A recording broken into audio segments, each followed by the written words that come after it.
Good morning. I'm Pastor Steve of the Warwick Christian Fellowship. I'm glad you could be with us today. Starting a little late today. Had a late start. Had a little something to do earlier this morning. But I'm still glad we can spend some time together. Have you ever said or done something wrong that you regret? Maybe you thought, if I could only have a second chance, if I could only do it over. Wonder what Eve would give for another chance before that tree in the garden. What would Moses have given for another chance to maybe just speak for God instead of striking the rock? But what happened to Moses, isn't the whole story. If you read Hebrews 11, it has what we call the Hall of Faith of the Bible, of all the great people of the Bible, the account of men and women who trusted in God and put their faith into action.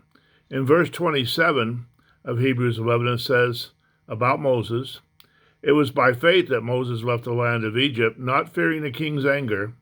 He kept right on going because he kept his eyes on the one who is invisible. No record is made of his mistake." And the same is true for the others that are mentioned in Hebrews 11, because they all had problems. The passage goes on to say in verse 28, it says, "It was by faith that Moses commanded the people of Israel to keep the Passover and to sprinkle blood on the doorposts so that the angel of death would not kill their firstborn sons."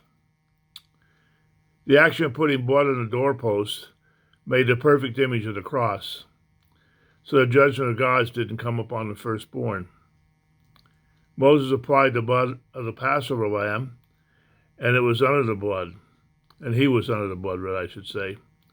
And ultimately, Moses finished his race well. In the same way, Jesus died for our sins. Once we ask him to forgive him, we need to accept the fact that we're forgiven. God doesn't bring it up to us again. We don't have to keep going back and bringing up our past again over and over to try to offer some kind of penance for our sin because it's been forgiven. So if you've messed up, if you said or done something you're ashamed of, here's the good news. God gave you a second chance. So trust in him. Leave your past where it is, in your past. Learn and move forward.